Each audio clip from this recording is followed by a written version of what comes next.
Your brain is a drama queen. No, really. It's that friend who hears "we need to talk" and instantly starts planning your emotional funeral. Welcome to Relationships 101, sponsored by ancient Stoic wisdom and your latest emotional meltdown. Because guess what? Even Marcus Aurelius didn't have to deal with ghosting or toxic texting games. But he definitely had thoughts on emotional chaos. Number 1 on the list. Your brain jacked up like a caffeinated squirrel. Let's face it, relationships are hard because people are hard.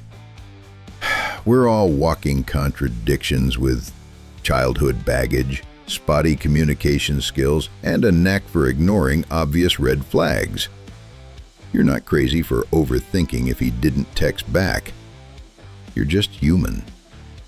But as Epictetus would, from the digital void, it's not things that upset us, but our judgment about things. Translation: your brain made up a whole Netflix series over a red receipt. Firm. Breathe. Reflect. Stop writing fan fiction about your crush's silence. The second one. Stoics don't rage tweet. You don't need to win every argument. You don't need to subtweet every disappointment. Seneca's ghost is shaking his head right now, sipping herbal tea, and we suffer more in imagination than in reality.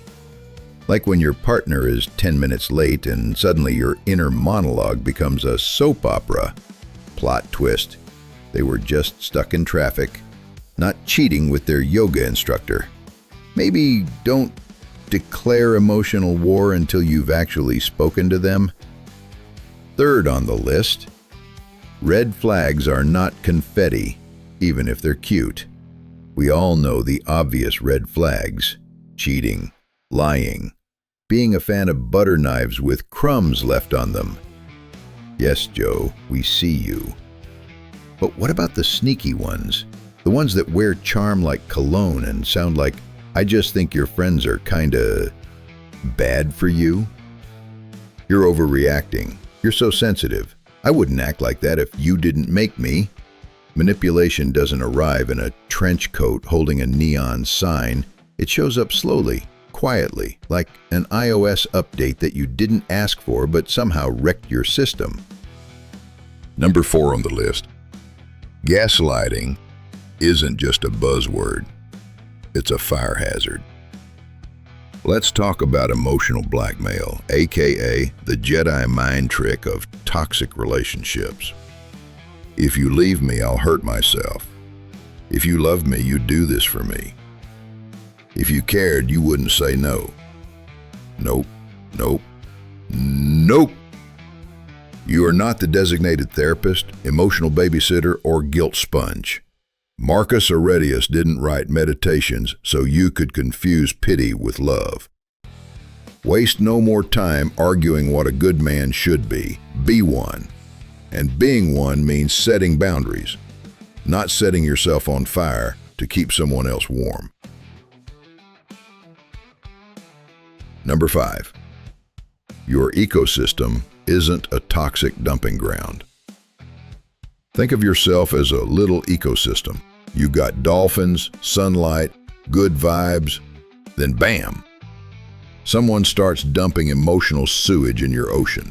You got 2 choices: politely ask them to stop, or evict them from the ecosystem before your dolphins get PTSD.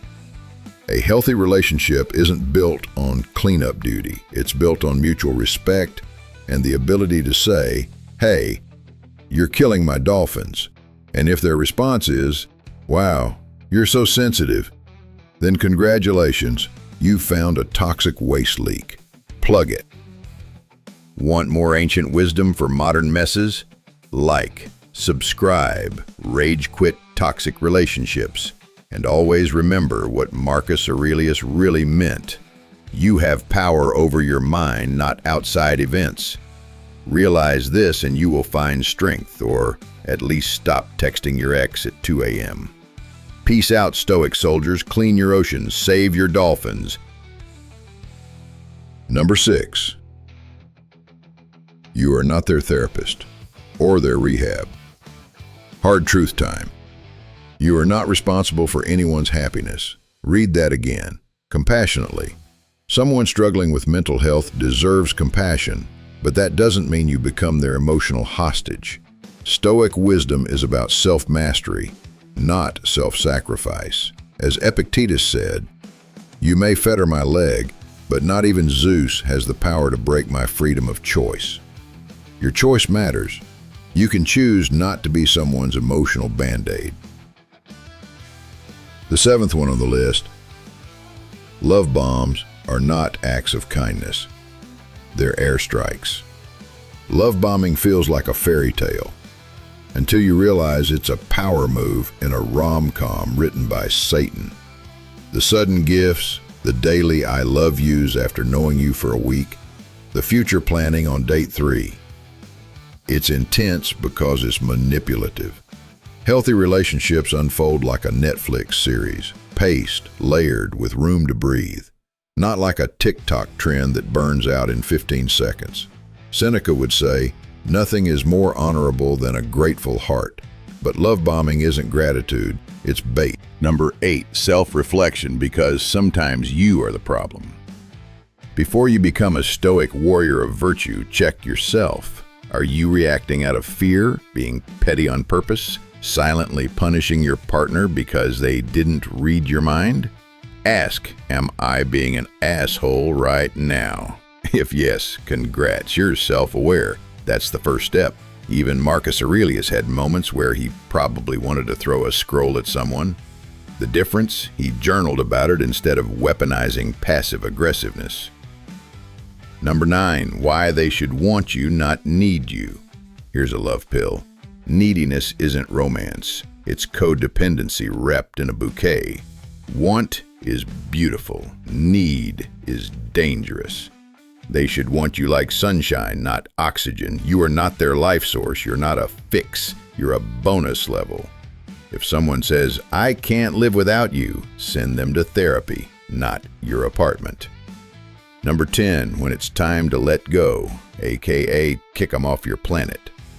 Leaving isn't weakness, it's wisdom. Seneca drops this truth bomb.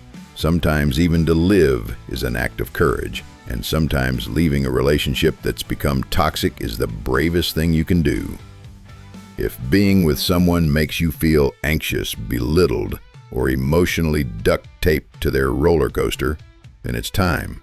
You don't owe second chances, you owe yourself peace. The last one, journal like Marcus, heal like Seneca. Build a support system. Journal your thoughts. Talk to friends who love you enough to say, this guy's kinda giving red flag starter pack vibes. Practice positive self-talk, not delusional affirmation TikToks, but the grounded kind. I deserve love that doesn't feel like emotional calculus. And don't forget, you don't have to wait for a giant betrayal to leave. Little violations add up. Death by 1,000 red flags. So here's your stoic homework. Respect your feelings, but don't marry them. Listen to your gut, but verify with your brain. Don't wait until your ecosystem is on fire to ask, is this relationship good for me? If someone's treating you like pollution, remember, you are the EPA of your soul.